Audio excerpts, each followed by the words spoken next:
Hello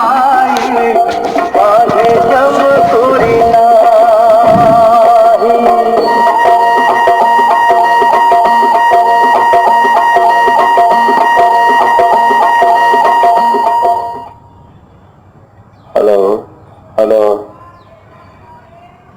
सबको professor Agarwal की राम राम और जय जय कुच्छल। कुच्छल यानी छल को कुचलने वाला। ओके, आज शुक्रवार है। शुक्रवार, शुक्र का दिन, यानी पूरे सप्ताह में, पूरे वीक में 7 दिन का सप्ताह होता है। तो आज का दिन जो है सबसे, इसको ज्ञान प्रकाश दिवस कहा जाता है। हमारा जो निश्चल वर्ल्ड की जो नया वर्ल्ड बना है, निश्चल वर्ल्ड यानी जिस संसार में छल नाम की चीज एग्जिस्ट नहीं करती, छल कपट ना एग्जिस्ट करती है ना आ सकती है, उसमें आ भी नहीं सकती, क्योंकि वो इस तरीके से डिजाइन किया गया है, इतनी टेक्नोलॉजी और साइंस उसमें यूज करी गई है कि उसमें छल नाम की चीज आ ही नहीं सकती। वो प्राणी जिसमें छल होगा वो उसमें एंटर कर ही नहीं सकता, वो गेट खुलेगा ही नहीं कभी। तो उसमें जो दिवस ज्ञान यानी उत्सव, ज्ञान उत्सव कहते हैं इसको, दिवस ज्ञान, उसमें शुक्रवार को ज्ञान प्रकाश दिवस कहा गया है। और आई एम श्योर आप लोगों को सबको पता होगा कि शुक्रवार ही एक ऐसा दिन है जो पूरी पृथ्वी पर हर प्राणी मनाता है। सनातन में इसको, सनातन से जो शुरू हुआ था तो इसको संतोषी माता का दिन कहा जाता था। सनातन काल से, मतलब ये समझो कि सतयुग से चला आ रहा है। सतयुग में इसको संतोषी माता का दिन मनाया जाता था, जो मेरे ख्याल से काफी समय तक मनाया जाता है, कलयुग तक भी मनाया जाता रहा है, अब भी शायद मनाया जाता हो, मुझे ज्यादा जानकारी नहीं है, क्योंकि मैं अपने इस तरह के कुछ कामों में लगे रहता था। जब जरूरत पड़ी पता करने की, जब ये ज्ञान उत्सव बना था तो उस समय में जब सारे दिवस के ज्ञान नाम रखे गए थे, तो तब हमें पता लगा था कि 16 शुक्रवार की कुछ कथा हुआ करती थी संतोषी माता के नाम से। आजकल शायद उसका चलन कम हो गया है या कम सुनने में आती है, मुझे पता नहीं है, पर पहले बहुत हुआ करती थी।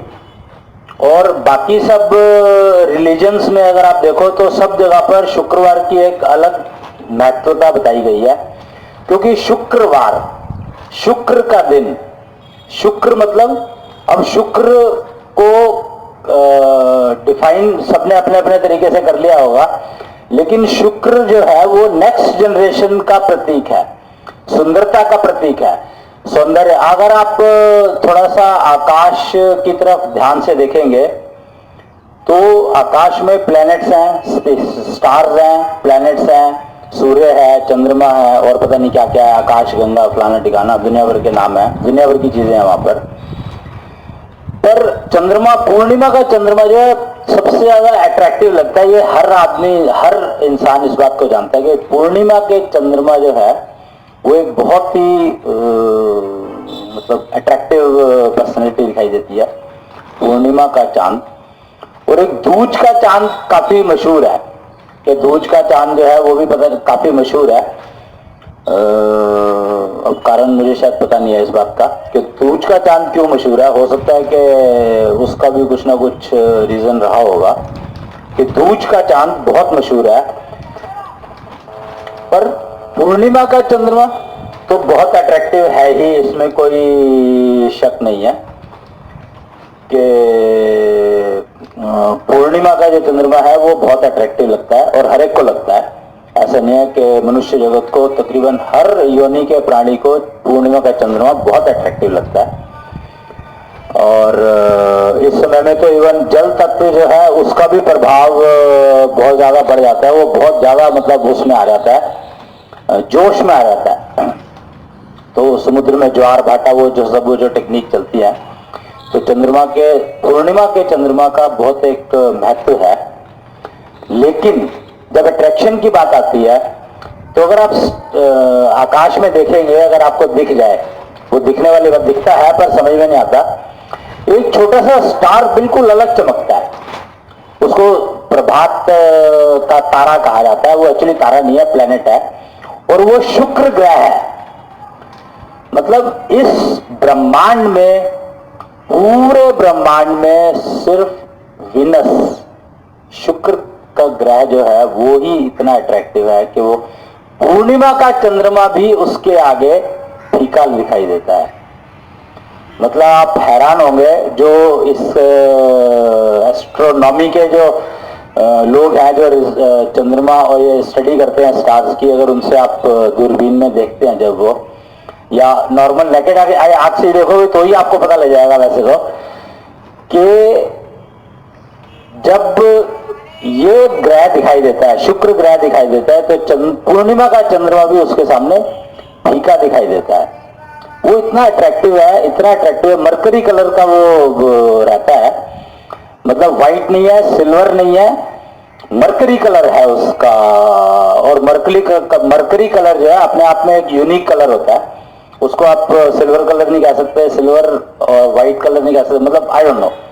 मरकरी कलर एक यूनिक अलग कलर है, और उसी कलर का वो ग्रह दिखाई देता है, जो most attractive planet of the universe कहलाता है, शुक्र, यानी नेक्स्ट जनरेशन का क्रिएटर। बिना शुक्र के ये ग्रीनरी, जितनी भी वनस्पति जगत में आपको हरा भरा दिखाई देता है, इस सब के पीछे शुक्राचार्य का हाथ है। शुक्राचार्य ने बनाया था उस उन तत्वों, सत्वों को, आई वुड से सत्वों को, जो रिस्पॉन्सिबल है इन वनस्पति जगत को हरा करने में और सुंदरता प्रदान करने में। सौंदर्य जिसको कहा जाता है, कहीं पर भी किसी चट्टान में अगर सौंदर्य है तो, और सौंदर्य देखने की आंख सबकी अपनी अपनी है, किसी को किसी चीज में सुंदरता दिखाई देती है, किसी को किसी चीज में सुंदरता दिखाई देती है, पर इस सारे उसको शुक्र रिप्रेजेंट करता है, और शुक्राचार्य की देन है ये। कहते हैं ना कि दो चीजें इंसान में देखी जाती है, सूरत और सीरत। कहते हैं दो चीजें देखी जाती है, सूरत और सीरत। सूरत एक बार फिर भी चल जाएगी जैसी भी हो, पर सीरत तो अच्छी होनी ही चाहिए। तो सूरत जो है वो 5 तत्वों से बनती है, और सीरत जो है वो 5 सत्वों से बनती है। और इस ब्रह्मांड को सूरत प्रदान की है ब्रह्मा ने। वो कहते हैं ना, ब्रह्मा ने इस सृष्टि की रचना की है, तो सूरत जो है ब्रह्मा ने प्रदान की है, और सीरत जो है वो शुक्राचार्य की देन है। इस बारे में कितनी जानकारी कितने लोगों को है मुझे मालूम नहीं है, पर बहुत कम लोगों को जानकारी है इस बात की, ये मुझे पता है। तो सीरत जो है वो शुक्राचार्य की देन है, और सीरत अगर अच्छी है तो सूरत अपने आप ही अट्रैक्टिव होगी। अट्रैक्टिव का मतलब अट्रैक्टिव होता है बस, इट हैज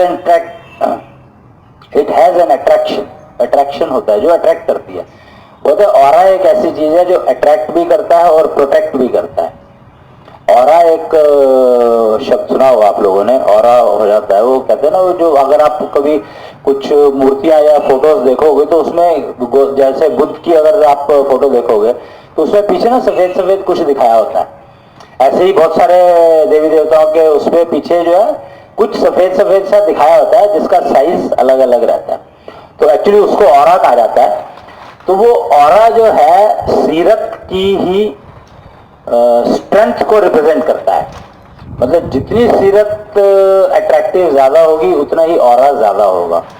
और एक्चुअली वो लक्ष्मण रेखा को रिप्रेजेंट करता है कि ऑरा जिसका जितना अच्छा होगा उसमें उतनी ही नेगेटिविटी की प्रवेश की संभावना, एंट्री की संभावना कम है। मतलब उसमें बाहर के जर्म्स अटैक कर नहीं सकते। वो कहते हैं ना कि ये वाला साबुन इस्तेमाल कर लो या ये डिटॉल यूज कर लो तो आपको प्रोटेक्शन मिल जाती है जर्म्स से। तो अगर आपका ऑरा स्ट्रांग है तो आपको कुछ चीज इस्तेमाल करने की जरूरत नहीं है, आपको ऑटोमेटिकली मोड में हर तरह के जर्म्स से प्रोटेक्शन मिल जाती है, क्योंकि लक्ष्मण रेखा बन जाती है ऑटोमेटिक मोड में। ये फुल्ली ऑटोमेटिक सिस्टम है सृष्टि का बनाया हुआ, सृष्टि बनाने वाले का बनाया हुआ, कि जैसे जैसे आपके लक्ष्मण रेखा की जो रेडियस है वो बढ़ती जाएगी, उतने ही आप प्रोटेक्शन के मोड में ऑटोमेटिकली आते चले जाओगे बिना किसी एफर्ट के। आपको एफर्ट सिर्फ इतनी करनी है कि आप अपनी लक्ष्मण रेखा को मेंटेन करें। जहां रहती है डिस्टेंस वो अपने आप मेंटेन करेगी, जितना ले जाना है जितना कम करना है, पर मेंटेन करना आपका काम है।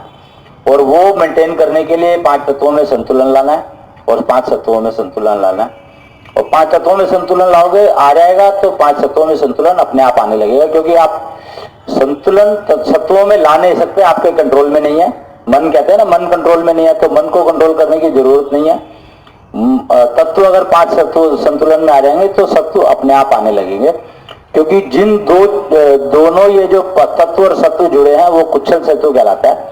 और श्वास प्रक्रिया से वो कुच्छल सेतु मजबूत होता चला जाता है। जितना स्ट्रांग होगा उतनी ही आपकी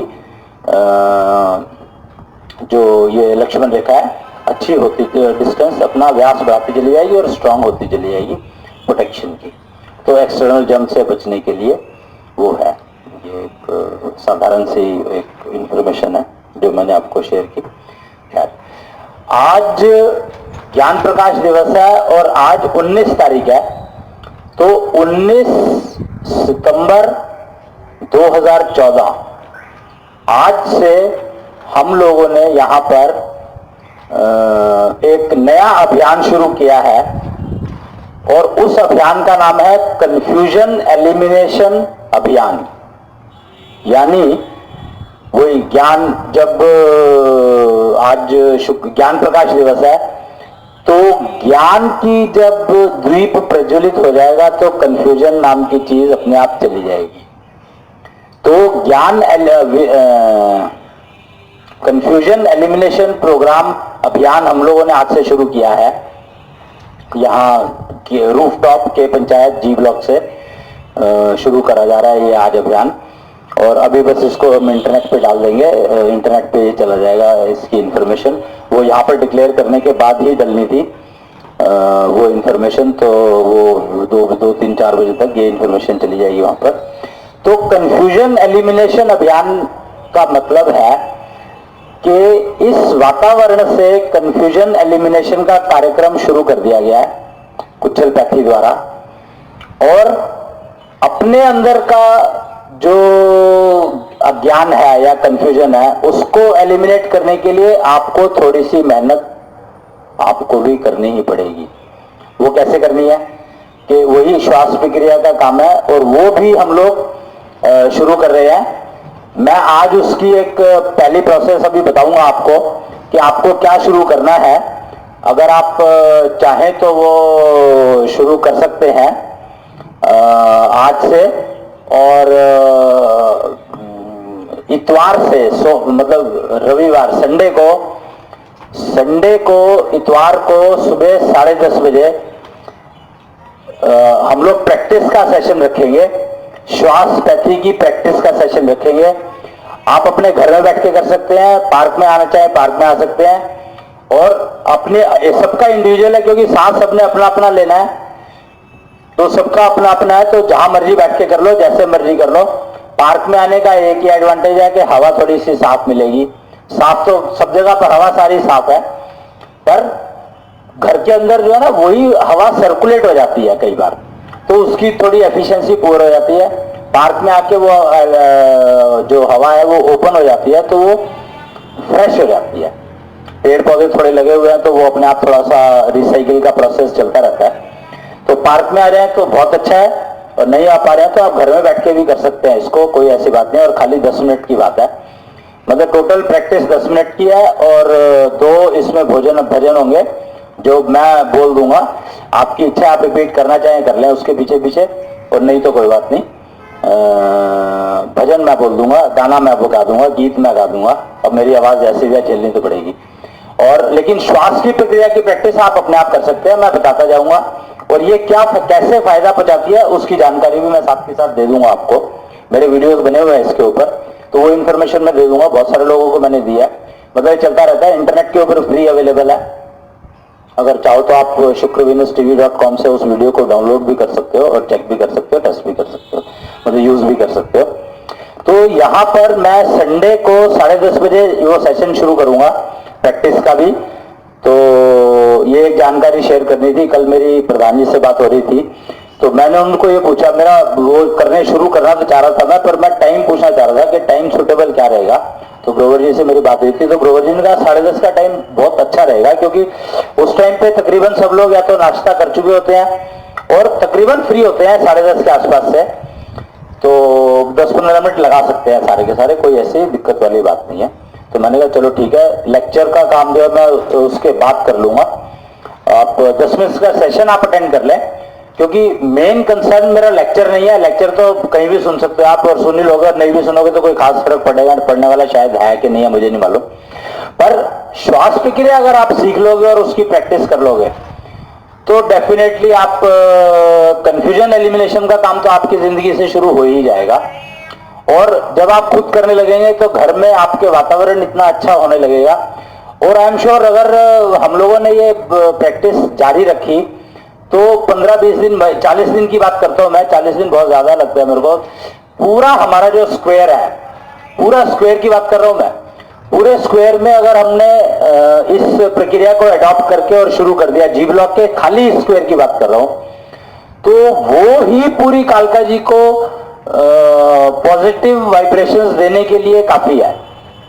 सोचो मैं क्या कर रहा हूं। वो कहते हैं global warming eliminate, global warming एक बहुत भयंकर समस्या है, तो कालका जी की ग्लोबल वार्मिंग की समस्या खत्म हो सकती है अगर सिर्फ हमारा वाला स्क्वायर जो है, ये 20, 25, 15 मकान जितने भी हैं, नंबर्स हैं यहाँ पर, जो भी नंबर गिन ले अगर हम, और उसमें रहने वाले जितने भी लोग हैं, अगर यही प्रैक्टिस कर ले इसकी, तो ये हमारे यहाँ का एटमॉस्फेयर तो एटलीस्ट बहुत अच्छा कर ही देगा, इसमें कोई शक नहीं है।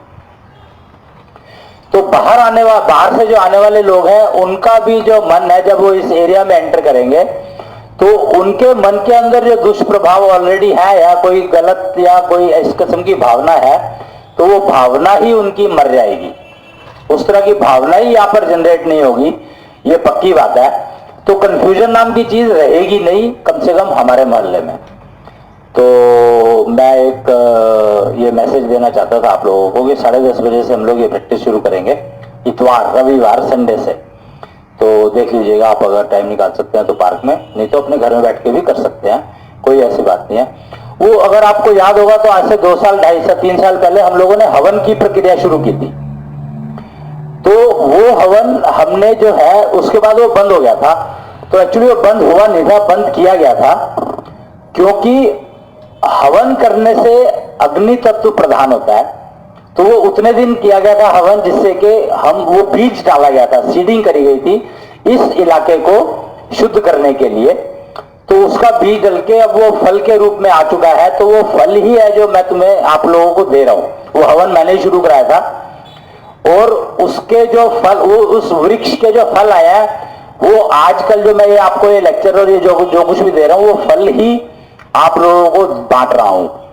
अब वो आपकी मर्जी, आप इसको दोबारा बो दो, खा लो, जो फल तो खा लो, और बीज दोबारा से बोया जाएगा। और इसको यहां पर बो दोगे तो पौध यहां से बाहर चली जाएगी, और बीज अगर बाहर बो दोगे तो मल्टीपल हो जाएगा, कई गुना हो जाएगा। अपनी दुकान पे, अपनी फैक्ट्री में, कहीं भी ले आकर के बो सकते हो इनको।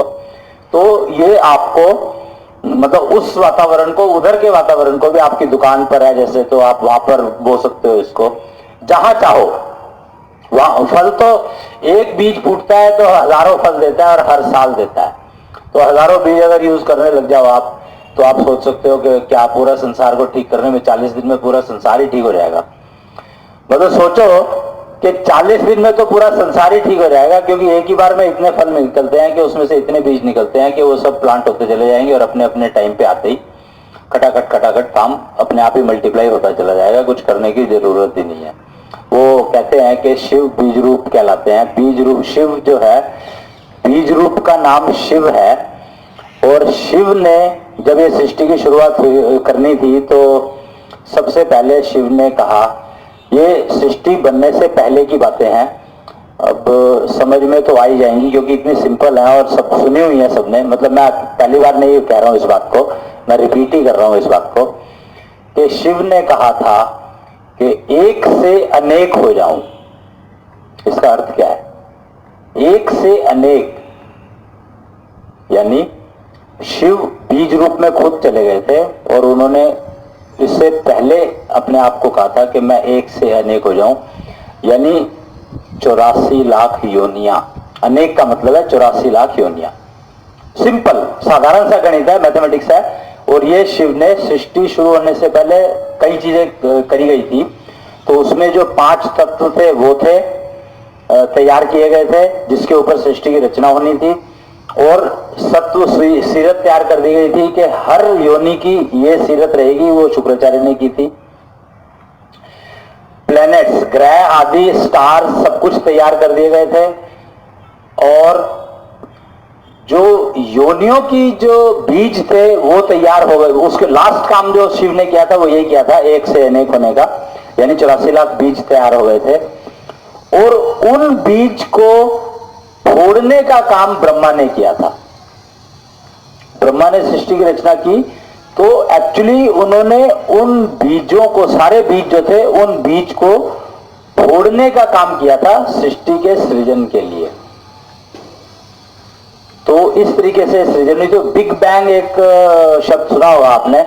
तो अगर आप किसी बीज को फूटते हुए रिकॉर्ड करोगे कैमरे में, तो आपको धुएं के बादल दिखाई देंगे, क्योंकि उसके अंदर इतनी एनर्जी होती है कि जब वो फूटता तभी है जब अंदर से अंडा जो है वो आप देख लो ना, कहीं पर देख लो, मुर्गी का अंडा जब फूटता है तो कैसे फूटता है, उसको भी अगर आप रिकॉर्ड करोगे तो आपको बहुत बड़ा बादल दिखाई देगा कैमरे में, अगर आप बिल्कुल पास से रिकॉर्ड करोगे उसको, क्योंकि वो बहुत छोटा सा बादल है एक्चुअली तो।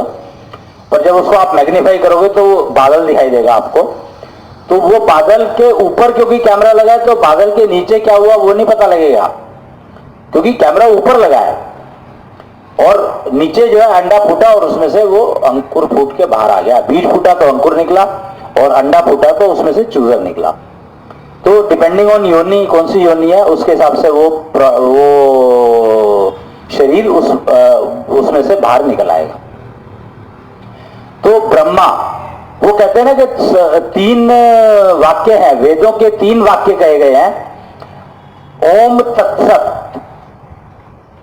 ओम तत्सत पहला वाक्य है, यानी हर चीज तत्वों और सत्वों से बनी है। हर योनि, हर सृष्टि की ब्रह्मांड के अंदर हर चीज जो बनी है वो 5 तत्वों से बनी है और सत्वों से बनी है। सत्व भी 5 होते हैं, तत्व भी 5 होते हैं। तो ओम तत्सत है पहला वाक्य, वेदों से निकले हुए 3 वाक्य हैं। वेदों के 3 है, 3 वाक्य।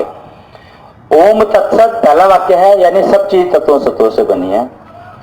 दूसरा वाक्य है तत्वमसि। तत्वमसि यानी मैं अपने तत्वों को जानूं। तत्वमसि मतलब मैं किन तत्वों का बना हूं, या मेरे तत्वों का कंपोजिशन क्या है। मैं किन तत्वों को बनाऊं, तो ये सवाल ही बेकार है, क्योंकि जब हमें पता हर चीज 5 तत्वों से बनी है तो 5 तत्वों से बनी है, तो इसमें क्या हुआ सॉरी। लेकिन मैं यहां पर जो 5 तत्वों से, मैं किन 5 तत्वों से बना हूं, तो उस वाक्य का मतलब यह है कि मेरे 5 तत्वों का कंपोजिशन क्या है। और मैंने शायद पहले भी बताई थी ये बात कि हर प्राणी का कंपोजिशन अलग अलग है। कोई ऐसे 2 प्राणी इस पूरे ब्रह्मांड में 84 लाख योनियां हैं, और 84 लाख योनियों के कितने फल लगे हुए हैं पता नहीं है, अनगिनत है। 700 करोड़ के आसपास तो मनुष्य योनि ही बताई जाती है, और बाकी योनियां जो है 84 लाख 83, बाकी 83 लाख योनि बची। चलो मनुष्य योनि में आप स्त्री को अलग गिन लो, स्त्री अलग योनि है और पुरुष अलग योनि है, तो 2 योनियां ये निकाल दो। तो 84 लाख में 2 योनियां निकालने से क्या फर्क पड़ेगा।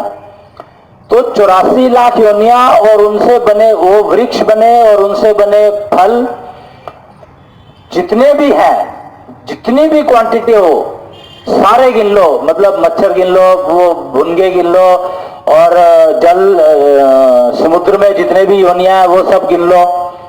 टोटल गिनती बता रहा हूं मैं आपको, गिन लो, अगर गिन लो तो भी 2 एक जैसे आपको नहीं मिलेंगे। सबका कंपोजिशन अलग अलग है। इतनी सूक्ष्मता से बने 5 तत्वों की सूक्ष्मता का इतना लेवल है।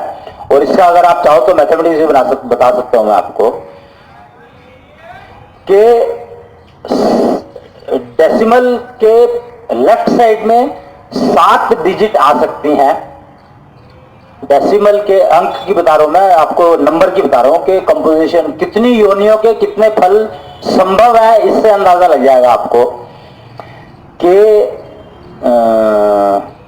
हाँ, दशमलव के डेसिमल के लेफ्ट साइड में 7 डिजिट का नंबर आ सकता है कोई भी, और राइट साइड में 40 डिजिट का नंबर आता है। मतलब 0.0000039 जीरोस लगा लो और उसके बाद 1 लगा लो। डेसिमल के बाद 39 जीरो लगा करके फिर 1 लगा लो, तो इतना सूक्ष्म, मतलब इतनी योनिया के फल संभव है। 7 डिजिट का नंबर लेफ्ट साइड में और 40 डिजिट का नंबर राइट साइड में डेसिमल के, इतना बड़ा नंबर है ये।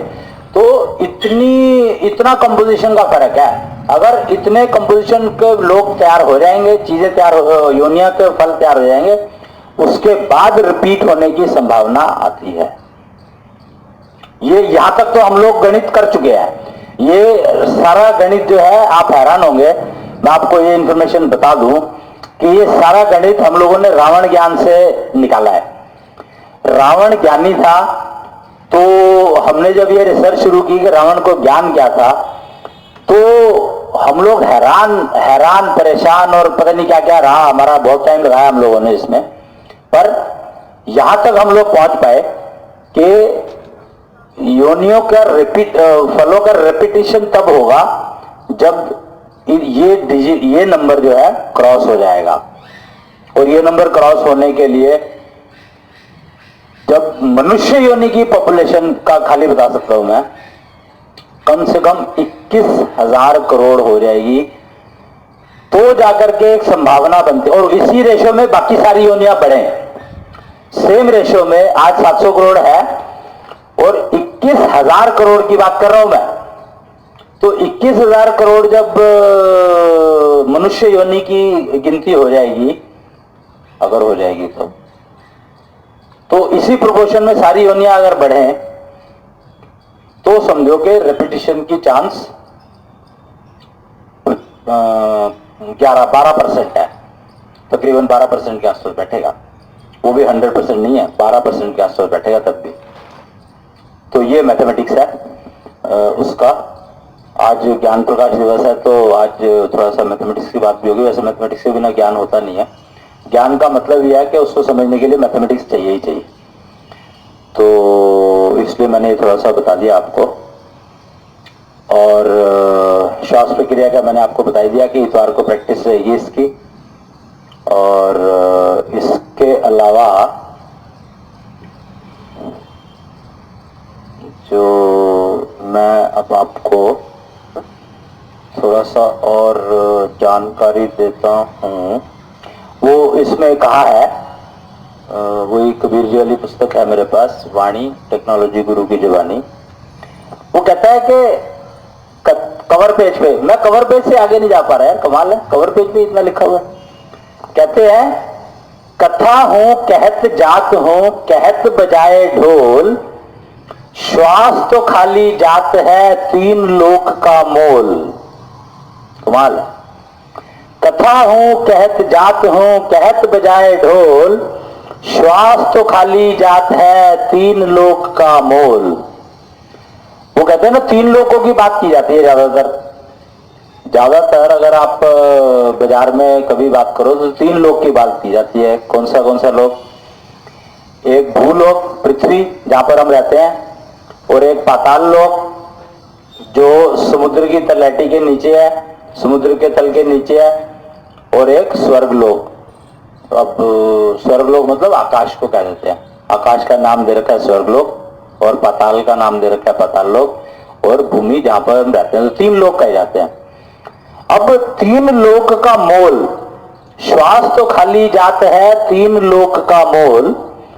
तो अब चलो एक छोटा सा गणित फिर करते हैं। गणित की बात है कि अगर मैं खाली पृथ्वी लोक की बात करता हूं अभी, बाकी 2 लोक अभी छोड़ता हूं मैं, हम 3 गुना कर लेंगे नॉर्मल मान के उसको। कि पृथ्वी पर अगर मैं पृथ्वी की कॉस्ट गिनते हैं, मोल की बात कर रहे हैं, प्राइस की बात कर रहे हैं, तो पृथ्वी की कॉस्ट गिनते हैं। आप कालका जी ले लो, कालका जी में भी जी ब्लॉक या के ब्लॉक, ये हम जो अपने ब्लॉक लेते हैं, तो एक फ्लैट की कीमत कितनी होगी और हर घर में कितने फ्लैट हैं, मतलब हर प्लॉट के ऊपर कितने फ्लैट हैं और कितने प्लॉट हैं, और उन सबको आप उतने गुना करके एक जो भी फिगर पहुंचेगी उसको फिर कालका जी के जितने ये हैं, मकान है, दुकान है, एवरेज प्राइस जो है तकरीबन सबके सेम ही है, 10-15% इधर उधर होगी। तो खाली खाली कालका जी की अगर कॉस्ट जोड़ोगे तो पता नहीं कितनी हो जाएगी, और फिर आप पूरी पृथ्वी है उसकी कॉस्ट जोड़ लो, तो मेरे ख्याल से दुनिया का कोई कंप्यूटर ऐसा बना नहीं है जो ये टोटल फिगर निकाल के दे सके अभी तक। तो ये मैं आपके ऊपर छोड़ता हूं अंदाजा लगाने को, और फिर इसका 3 गुना कर लो, जो भी पृथ्वी की कॉस्ट निकले उसको 3 गुना तो कम से कम कर ही लो। हालांकि 3 गुना करना कम है, क्योंकि आकाश में तो कितने सारे प्लैनेट्स हैं, सारे प्लैनेट की कॉस्ट को पृथ्वी की कॉस्ट से जोड़ लो, क्या जोड़ लो, और जो भी करो, मतलब मेरे को वो बहुत ज्यादा हो जाएगा। तो कॉस्ट की बात कर रहा था। आप इतने सारे, अगर आपके पास पैसा है तो भी क्या आप एक सांस खरीद सकते हो? सोचो, क्या आप सांस खरीद सकते हो? एक सांस खरीद सकते हो इतना सारा कुछ देने के बाद भी? सांस तो खाली जात है 3 लोक का मोल। तो अब, और मेरे बारे में लोग कहते हैं, मैं अपनी बात कर रहा हूं, क्योंकि मैं अपनी बात तो कर ही सकता हूं ना, क्योंकि मुझे पता है कि मैं सांस बेचता हूं। अब जो चीज खरीदी नहीं जा सकती उसको कोई बेच कैसे सकता है? मतलब कमाल है कि लोग ही कहते हैं मेरे को कि मैं सांस बेचता हूं। मैंने कहा यार, सांस जब खरीदी नहीं जा सकती तो बेची कैसे जा सकती है? कहते सर ये हमें नहीं पता, पर आप सांस बेच देते हो ये हमें पता है। तो थोड़े उसमें जब हिसाब लगाया गया तो मैं आज अभी उसी को बताऊंगा आप लोगों को कि सांस आपको मैं बेच कैसे देता हूं। आप खरीद नहीं सकते, ये गारंटी है कि आप खरीद नहीं सकते, ये तो 100% गारंटी है कि आप खरीद नहीं सकते। लेकिन ये भी 100% गारंटी है कि मैं आपको बेच दूंगा, सांस बेच दूंगा, मतलब आपको क्या, आपको नहीं बेचूंगा, आपको सांस बेच दूंगा, ये पक्की बात है। तो आप सोच लो कि सांस तो मैं बेच ही दूंगा आप लोगों को, आप खरीद सकते नहीं, फिर भी मैं आपको सांस बेच दूंगा, ये तो पक्की बात है। तो आप टेस्ट कैसे करोगे? मतलब मैं अब आपको आज वो बताऊंगा कि आप कि मैंने आपको सांस बेच दी, इस चीज को आप टेस्ट कैसे करोगे? तो टेस्ट करने का तरीका मैं अभी बताऊंगा आपको। तरीके 2 हैं, तरीका भी बता ही दूंगा। एक मैं पहले जरा एक आध चीज और बता दूं, फिर उसका तरीका बताता हूं, क्योंकि फिर उसके बाद मैं वाइंड अप करूंगा, बंद तो अपना प्रोग्राम आज का पूरा हो जाएगा मेरा। तो कथा हूं कहत जात हूं, कहत बजाए ढोल, श्वास तो खाली जात है 3 लोक का मोल। मैं तो ढोल बजा बजा कर कह रहा हूं कि सांस तो खाली जा रही है लगातार, तीनों लोकों का पूर्ण मूल्य भी जिसके तुल्य नहीं है, वाहरी किस्मत। गुड। फिर कहता है, मानव जो रखता रहा छोटे छोटे लक्ष्य, वो कहते हैं ना, मैं ये टारगेट है, मैं ये पूरा कर लूं। मार्केटिंग वाले आप अक्सर सुनोगे कि यार ये टारगेट है मेरा, पूरा कर लूं, 1 दिन में होगा, 1 महीने में होगा, 1 साल में होगा, 1 साल का ये टारगेट है, 1 महीने का ये टारगेट है, 1 हफ्ते का ये टारगेट है, 1 दिन का ये टारगेट है, और 8 घंटे का ये टारगेट है। इस तरह से चलते हैं। तो मानव जो रखता रहा छोटे छोटे लक्ष्य, हो ना सका फिर कभी अपने ही समकक्ष। जब तक मनुष्य की श्वास प्रक्रिया में दीर्घता नहीं आती, तब तक वह मकान बना लूं, ये कर लूं, वो कर लूं, जैसे छोटे छोटे लक्ष्य ही रख पाता है वो, और अपने स्वयं की योग्यता तक भी नहीं पहुंच पाता। और अगर वो स्वयं की योग्यता तक नहीं पहुंच सकता तो दूसरे से कंपटीशन कैसे करेगा। एक ये लिखा है इसके कवर पेज पे, और एक और छोटी सी इंफॉर्मेशन लिखी है। वो इंफॉर्मेशन मैं पहले बता भी चुका हूं।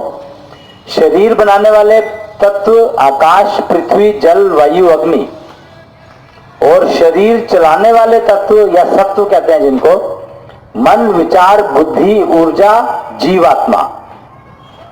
और जीवित शरीर में से जब शरीर चलाने वाले तत्व यानी सत्व शरीर को छोड़ देते हैं तब वह शरीर मृत कहलाता है। मतलब मृत्यु को कितना प्रिसाइजली डिफाइन कर दिया कि कमाल है इस किताब लिखने वाले ने, कि मृत्यु को, मौत को एक लाइन में डिफाइन कर दिया कि जब शरीर चलाने वाले तत्व शरीर को छोड़ दे तो शरीर मृत कहलाता है। टेस्ट करने की जरूरत ही नहीं है, तुरंत पता लग जाता है कि शरीर जिंदा है कि मर गया। कोई किसी इंस्ट्रूमेंट की जरूरत नहीं है, कोई ईसीजी, पीसीजी, किसी चीज की जरूरत नहीं है। एक सेकंड में पता लग जाता है। अगर पांचों सत्व शरीर छोड़ गए हैं तो आपका जो समझो के शरीर मृत है, वो जीवित हो नहीं सकता, खत्म है। और पांच सत्व अगर उसमें है तो वो मृत हो नहीं सकता, चाहे कितने बेहोश हो, कुछ हो, कौमा जिसको कहते हैं फलाना ठिकाना, पर वो जब तक सत्व छोड़ेंगे नहीं, जब तक वो मरा हुआ कहलाल नहीं सकता। तो ये एक इस किताब का कवर पेज तकरीबन मैंने पूरा कर दिया है। खाली कवर पेज ही पूरा कर पाया मैं अभी इतने दिनों में। चलो कोई बात नहीं। अब मैं आपको एक बहुत ही इंपॉर्टेंट टेस्टिंग का तरीका बता रहा हूं कि आपने सांस आपने खरीदी या नहीं खरीदी पता नहीं, पर मैंने बेच दी ये पक्का है। और टेस्ट आप कर सकते हो कि आपको बिक गई क्या, आपको मिल गई क्या। मिल तो नहीं गई, आपने खरीदनी चाहिए भी नहीं थी तो भी आपको मिल गई क्या, तो ये टेस्ट आप कर सकते हो। टेस्ट कैसे करोगे, तो बहुत आसान है। आज मैं खाली टेस्ट करना बता रहा हूं आपको। प्रैक्टिस क्या करनी है वो मैं इतवार से, रविवार से, संडे से बताऊंगा। पर टेस्ट कैसे करोगे कि आपको सांस मिल गई, मैंने बेच दी और पांच तत्वों के थ्रू ट्रांसफर भी कर दी, पर आपको मिली कि नहीं मिली ये आप टेस्ट कर लेना। टेस्ट करने का तरीका बता रहा हूं, बहुत ही सरल और बहुत ही आसान तरीका है। मैं उसको अगर कहोगे तो मैं एक बार वो वैसे उस दिन मैं कराऊंगा ही, परसों कराऊंगा ही टेस्ट, खुद अपने उसमें अपने इसमें कराऊंगा टेस्ट आपको, पर आप खुद घर में बैठ के टेस्ट कर सकते हो और ऑफिस में कहीं भी कर सकते हो, बहुत आसान है। तो ये भी तरीका इसी किताब में दिया हुआ है, वो ये सारा कुछ इस किताब से में ही है। तो वो श्वासपैथी की जो प्रक्रिया मैं करवाऊंगा वो भी इसी किताब में से पढ़ के बतानी है मेरे को। तो ये मैं आपको इतवार को इसकी प्रैक्टिस करवाऊंगा। प्रैक्टिस मैं अपने सामने करवा दूंगा, मतलब अपनी गाइडेंस में करा दूंगा। और तकरीबन प्रैक्टिस का सेशन अगर ठीक समझेंगे तो आप ग्रोवर साहब को बता देना, तो हम शाम को रख सकते हैं एक बार, आगे रिपीट करना हो तो। प्रैक्टिस का सेशन अगर गाइडेंस चाहिए तो, नहीं तो आप अपने आप कर सकते हैं, उसमें कोई दिक्कत नहीं है, कोई ज्यादा मुश्किल काम नहीं है, बहुत सरल सा काम है। तो एक बार मैं करा दूंगा, उसके बाद अपने आप कर सकते हैं। कुछ पूछना चाहो तो मेरे से पूछ ही सकते हैं जब चाहें। और वो नंबर मैंने दिया ही था 999999 5 टाइम्स एंड 09149, जिसपे आप SMS भेज सकते हो। और मैं एक चीज और अभी डिक्लेयर बता देता हूं कि अगर कुछ लोग, 2-4 लोग अपनी डेट ऑफ बर्थ मुझे SMS कर दें, 2-4 लोग अगर डेट ऑफ बर्थ अपनी SMS कर दें, तो मैं उन लोगों के बारे में, उस डेट ऑफ बर्थ ने मुझे उनके तत्वों के कंपोजिशन के बारे में क्या बताया, वो मैं यहां पर परसों ही बेशक मुझे SMS करें, जब हम परसों का सेशन शुरू करेंगे, या आज कर दें या कल कर दें, जब भी आपकी इच्छा हो। पर 2-4 लोग हम पैसे लेते हैं इस काम के, डेट ऑफ बर्थ एनालिसिस से हम लोग root cause of the problem निकाल लेते हैं, तो वो 1100 रुपए लेते हैं। लेकिन टेस्ट करने के लिए हमने तो टेस्ट किया हुआ, मतलब दुनिया यूज कर रही है इसको, हमारे कई सारे क्लिनिक चल रहे हैं इस प्रथा के ऊपर, और पिछले 3-4 साल से चल रहे हैं, 5 साल से चल रहे हैं। इसमें और बहुत टेस्ट किया, पर हमारे मेरे ख्याल से इस स्क्वायर में पता नहीं किसी ने टेस्ट किया कि नहीं किया, 2-4 लोगों ने तो किया ही होगा। बट अब मैं इसको आप लोगों के सामने टेस्ट करके और आपको 2-4 चीजें बता दूंगा, आप देख लीजिएगा, वेरीफाई कर लो कि इससे अगर आपको लाभ होता है तो आप इसका लाभ उठा सकते हैं जब चाहें। और इसके आधार पर हम लोग मैट्रिमोनियल मैचिंग मतलब विवाह जैसे इंपॉर्टेंट डिसीजन जो है वो इसके बिना लेते हो तो कितना नुकसान हो सकता है आप सोच नहीं सकते। मतलब बंधन में बन जाते हैं, विवाह एक प्रॉब्लम बन जाता है। और अगर आप इनके इस तत्व कंपोजिशन के आधार पर अगर मैट्रिमोनियल सिलेक्शन करते हैं या कैरियर सिलेक्शन करते हैं, कैरियर जो कि बहुत इंपॉर्टेंट जो है, पूरी लाइफ का सवाल है, मैरिज पूरी लाइफ का सवाल है, तो ये अगर आप बिना तत्वों के कंपोजिशन के हिसाब से करते हो तो उसको चलाने में बहुत कष्ट होता है। हो सकता है, होता तो जरूरी नहीं है, पर एफिशिएंसी तो बहुत पुअर रहती है, इसमें कोई शक नहीं है। क्योंकि अब 3-4 करोड़ मेजरमेंट और ये सब टेस्ट करने के बाद हमें इतना तो पता लग ही गया कि हालत कितनी डिस्टर्ब्ड है टोटल मिलाकर के। तो आप मेरे को अगर 2-4 लोग अपनी डेट ऑफ बर्थ भेज दें, डेट ऑफ बर्थ ठीक वाली होनी चाहिए, कागजों वाली नहीं, जिससे कि आप वेरीफाई कर सको एक्चुअली कि आपको वो जो प्रॉब्लम मैंने बताई है या रूट कॉज, प्रॉब्लम का जो रूट कॉज बताया है वो है कि नहीं है, जिससे आप उसका इलाज कर सको, ट्रीटमेंट कर सको और जड़ से उस प्रॉब्लम को खत्म कर लो। यानी कि हर 3 महीने 6 महीने बाद फिर बीमार हो गए, हर 6 महीने बाद फिर मौसम चेंज हुआ नहीं और खांसी शुरू हो गई, बुखार हो गया, 1 हफ्ते की छुट्टी। तो उन सब झंझटों से, छुट्टी का मेरे को प्रॉब्लम नहीं है, छुट्टी आप चाहे 1 हफ्ते के लो, 10 दिन के लो, पर बीमार होना जो है, जो कष्ट है बीमारी का, वो तो आपको झेलना ही पड़ेगा ना। तो उस कष्ट से बचो, बाकी जिंदगी जैसे जाओ वैसे जाओ। एफिशिएंसी बढ़ जाएगी तो वैसे भी आप छुट्टी एंजॉय कर सकते हो, और बीमार नहीं होगे तो ही तो छुट्टी एंजॉय करोगे। बड़ा सिंपल सा रूल है, अगर बीमार रहोगे तो छुट्टी एंजॉय कैसे करोगे, कैसे कर नहीं सकते। तो मैं आपको टेस्ट करने का तरीका बता रहा हूं। इसमें लिखा है कि प्राणी सांस हर समय लेता है, इसलिए मात्र शुरू में थोड़ा ध्यान रखना है, फिर वह स्वयं की आदत में शीघ्र ही शामिल हो जाता है और प्रत्यक्ष लाभ दिखने लगता है। वैसे तो किसी भी पास के श्वासपैथी केंद्र में जाकर के शंख जांच करवाई जा सकती है।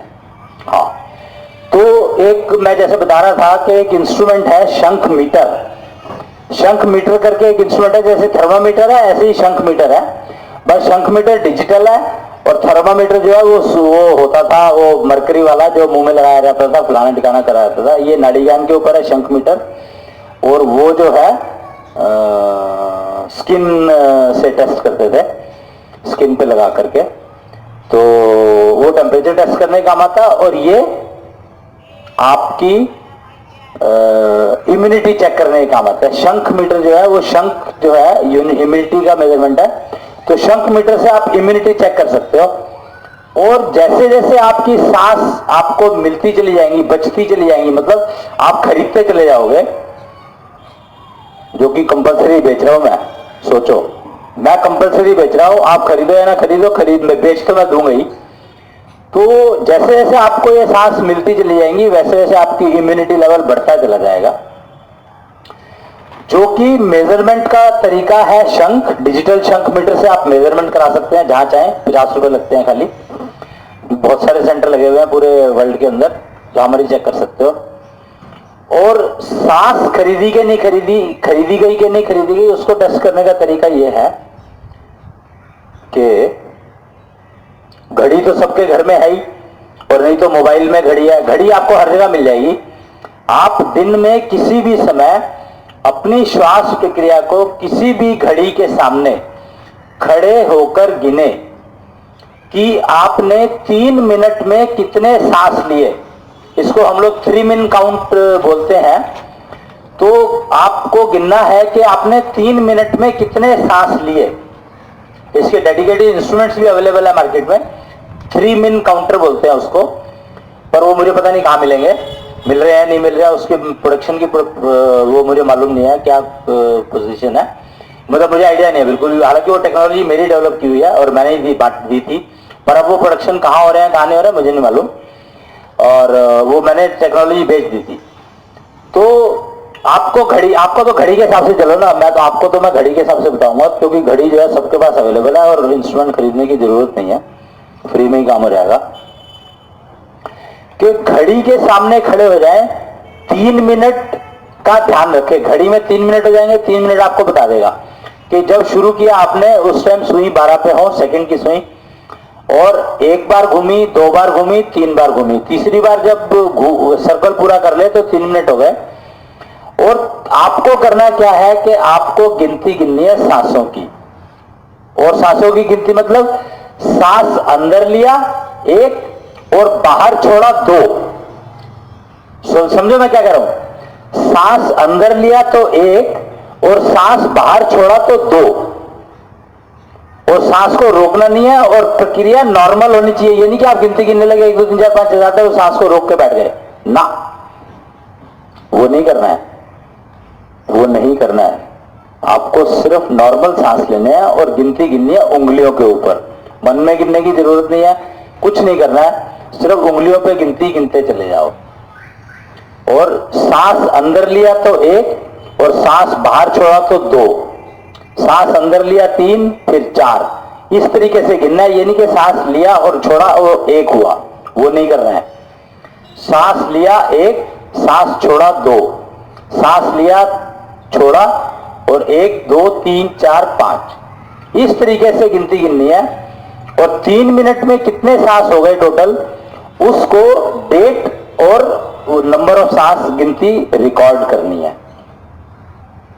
समझे आप मैंने क्या कहा कि 3 मिनट में आपने कितने सांस लिए और छोड़े। ये मत करना कि सांस लिया और छोड़ा 1 गिन के और उसको दुगना कर दिया, गलती मत करना ये कभी भी, उसमें गड़बड़ हो जाएगी, नहीं करनी है ये आपको गिनती सांस लेने और छोड़ने की करनी है, और ध्यान से करनी है कि सांसों की गिनती में गड़बड़ ना हो जाए। मतलब कमाल है, सांस तो गिन सकते हो, सांस गिनने में तो मेरे ख्याल से प्रॉब्लम होनी नहीं चाहिए। तो चाहो तो आज से ही इस प्रक्रिया को शुरू कर सकते हो आप, क्योंकि संडे को मैं आपको कम से कम ज्यादा तो नहीं, मतलब गारंटी दे रहा हूं मैं इस बात की, अगर आपने 10 मिनट की प्रैक्टिस मेरे साथ कर ली, सिर्फ 10 मिनट की प्रैक्टिस अगर आपने मेरे साथ कर ली, तो मैं गारंटी देता हूं कि आपको 1 सांस पर मिनट के हिसाब से बेच दूंगा, नहीं सॉरी पर 3 मिनट के हिसाब से। मतलब आपकी सांसों की गिनती जितनी भी हो, आज गिन लो, कल गिन लो, उसको रिकॉर्ड कर लेना, और परसों प्रैक्टिस के बाद गिन लेना, तो गारंटी है कि कम से कम 1 सांस उसमें कम हो जाएगा। यानी वो 1 सांस मैंने आपको बेच दिया, यानी बेचने का मतलब है कि आपका 1 सांस मैंने आपके फिक्स डिपॉजिट में डलवा दिया, जो आपको काम आएगा। गिनती, सांसों की गिनती से उम्र मिलती है, तो वो 1 सांस जो आपने बचाया, मैंने जब वो उसकी प्रैक्टिस करवाई और आपने 1 सांस बचा लिया, तो वो आपका एफडी में जमा हो गया। ब्याज नहीं मिलेगा उसके ऊपर, ब्याज के रूप में तो आपको मिलेगा रोगों से मुक्ति। ब्याज जो मिलेगा जब ये सांस आपके जो काउंट है वो 25 पर आ जाएगा, 3 मिनट में 25 पर आ जाएगा, या 30 पर आ जाएगा, चलो 25 भी नहीं, 3 मिनट में 30 पर आ जाएगा, तो ये समझो कि आपको मौसम चेंज का इफेक्ट होगा नहीं, मतलब खांसी जुकाम होगा नहीं, अस्थमा रह नहीं सकता, गारंटी है, अस्थमा रह नहीं सकता। और अगर आप उसको थोड़ी सी एफर्ट करके 20-22 पर ले आए उस गिनती को, तो हार्ट अटैक होगा नहीं, गारंटी है, हार्ट अटैक नहीं होगा। मतलब हार्ट फेल हो सकता है, अटैक नहीं होगा।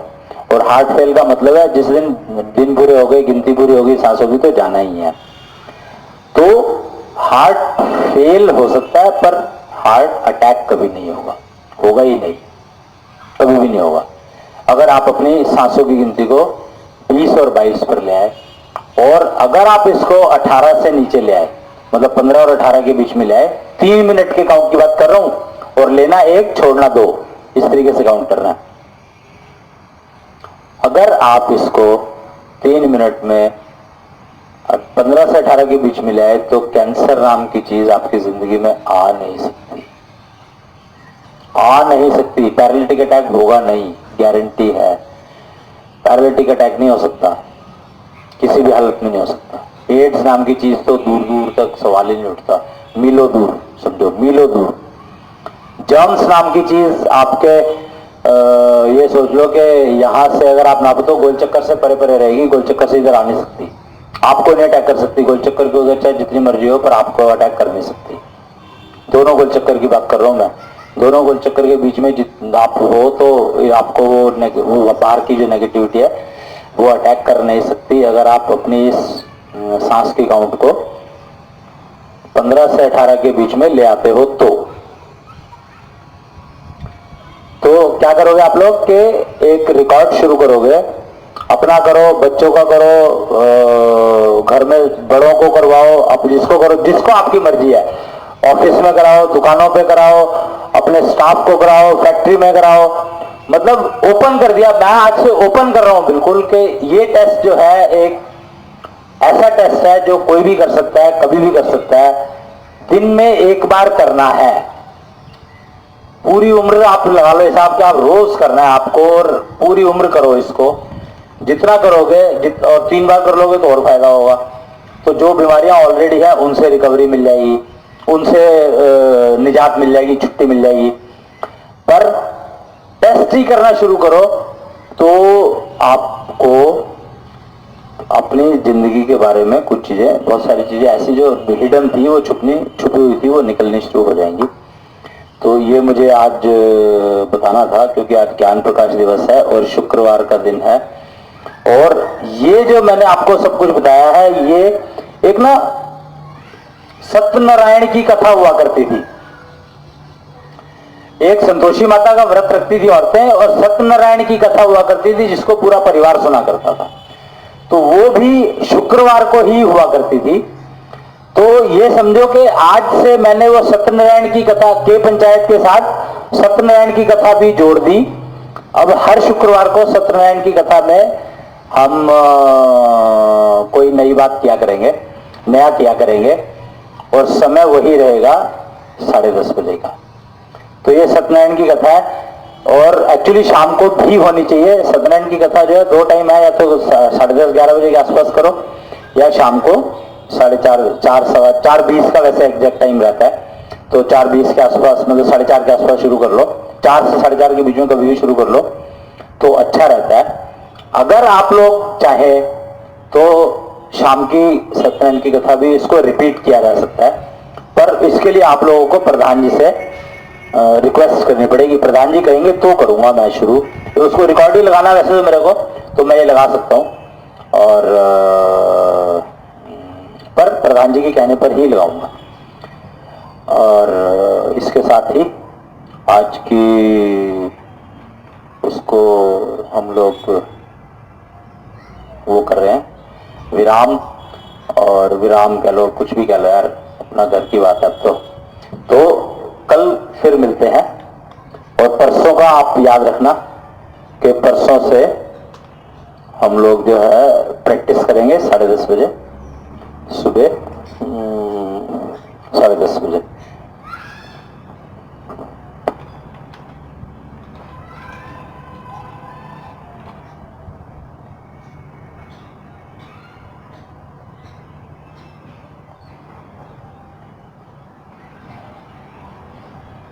आई ऑल्सो डोंट नो, लेकिन मैंने भी लोगों से अधिकतर यही कहते सुना है। तो फिर मैं किससे पूछूं?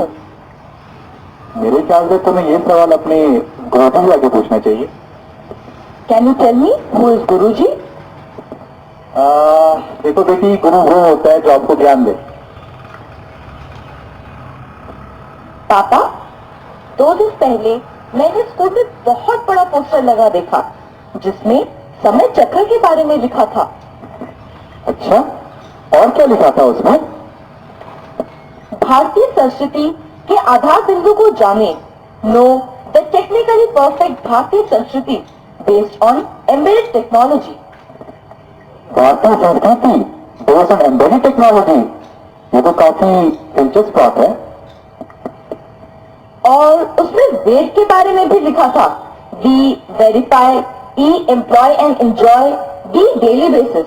पापा, ये वेद क्या है? देखो बेटी, वेद एक ऊर्बत है सभ्य समाज में रहने की।